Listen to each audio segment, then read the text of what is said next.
Well, they are a Southern staple for sure, and today we are all going to learn how to make some homemade biscuits. We have Chef Julie joining us on this Food City Friday. Biscuits are just something. They're for me, they're a weekend staple. I love making biscuits. Yeah, and they go with every meal. You can make them for breakfast, lunch, or dinner, especially with what I'm going to show you today. It's so easy just to kind of jazz it up a little bit, make a few little adjustments, and create something completely different. And the ones you're doing are the easier drop I can't find anything easier, and I looked. This is as easy as it gets to make a biscuit. And I have done the cardinal sin at my house. I bought self-rising flour. It happened? I never thought you would go there. I told my daughter yesterday what I had done, and she laughed. She says, "You never buy self-rising flour." And that is true, but you know, we're often pressed for time. And so I thought, let me give you all a recipe, because school has started, crazy activities are back in session for everyone.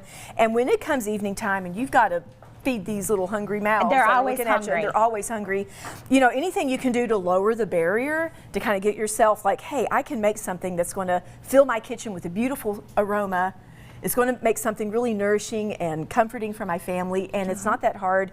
And you know, it's, I don't know, I just love baking. So do you open up your cabinet and think, there it is, self-rising flour? Well, there's not much left by the time I made all this. So. All right, where do we get started? Well, this is so simple. 2 cups of self-rising flour. Okay. Is that hard, y'all? Mm-hmm. Okay, we got 1 little teaspoon of sugar, and you can leave that out if you want. It really doesn't do a whole lot. And I'm going to whisk this together. If you have all-purpose flour and you're like me and you don't have self-rising flour, you do a tablespoon of baking powder and a teaspoon of salt. And it'll do the same thing? It'll do the same thing. And you can go to bakingwithjulie.com, has this and every recipe. So many great recipes. So many things. Now the next part is equally easy. Instead of cutting in butter and shortening and stuff, we have melted 1 stick of butter. Okay. And we have 3/4 cup of milk. I'll let you pour in the butter and I'll pour in the milk. That way That's it. Just stick it in there. Melted butter, plain milk. That's it. Now we're just going to stir it up. I kind of like using a rubber spatula to do this. It is a little more liquidy. And another tip on drop biscuits, if you have a favorite biscuit recipe, you can easily turn it into a drop biscuit by just adding more liquid than what it calls for. Just enough more until it can fall off a spoon easy. That's all there is to it, y'all. It's really, but this one, as you can see, I mean, how much simpler can this get? We're just about done.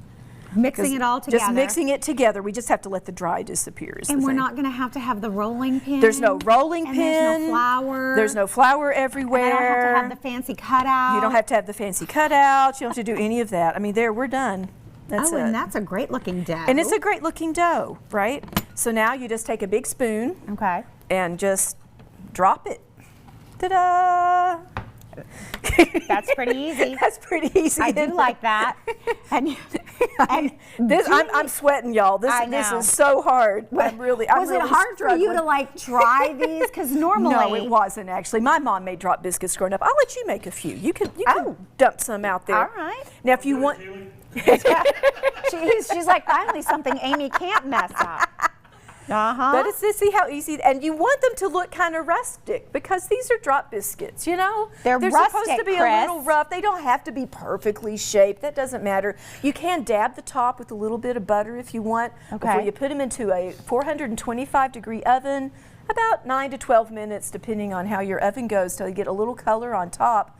And when you're done, you have these beautiful, simple, little delicious biscuits, which are great. You could do biscuits and gravy, you could do butter, you could put eggs, whatever, and that can go with all kinds of meals. So, I mean, to me, it's just a super simple thing to do. I mean, look, and I'm going to tell you, when I, have these going on a Saturday morning, my husband's going to be very excited. Well, of course he is. And I made them myself. Simple. It's simple. That's the thing. And just whatever you can do to lower the barrier to get you to get in the kitchen and make something, that's going to be a lot better than you just putting something frozen in the oven and warming it up. And while I'm finishing this dozen biscuits over here on my baking sheet, you've got a fun event coming up. I do have a fun event. Yeah, a good event. Yeah, it's called Call to Trek. It's put on by my church, Celebration Church. We have leaders coming in from all over to give beautiful talks and practical things, fun activities. I'm a breakout speaker. I'm actually going to be doing a baking little activity for some of the attendees where they can hands-on do some things. And it's really to help anyone that's a leader, even if you don't think you're a leader, but to help you, if maybe you have burnout, maybe you just Yeah. need some inspiration. This is great for groups. If you've got a church, a ministry team, or corporate people, or just individuals. The ticket even includes your meals for the day. Oh, nice. It's going to be a lot of fun. Josh Smith is one of our speakers, so everyone knows Wonderful. who he is. So Yes. yeah, so the QR code was on there, and it'll be a great event. You can sign up, and I feel like we're all leaders. We may Yes. not be in our professional life, but your But you household and your You are. lots of different Yeah. ways. October 3rd. So plenty of time to plan. Plenty of for. time to plan, but get on it. There's some early bird pricing you don't want to miss. All right, that sounds good. And look, we got them all ready. And the So we're oven's gonna- on. I got we're the gonna- oven preheating. I'm going to bake these puppies. We're going to bake them off and see how they taste. I cannot wait. And then coming up, she's going to show us some different variations, the sweet and the savory. Yes. Great to have you. Great to All be right, here. For more tips and recipes, you can go to bakingwithjulie.com. And for more on the products, you can always visit foodcity.com.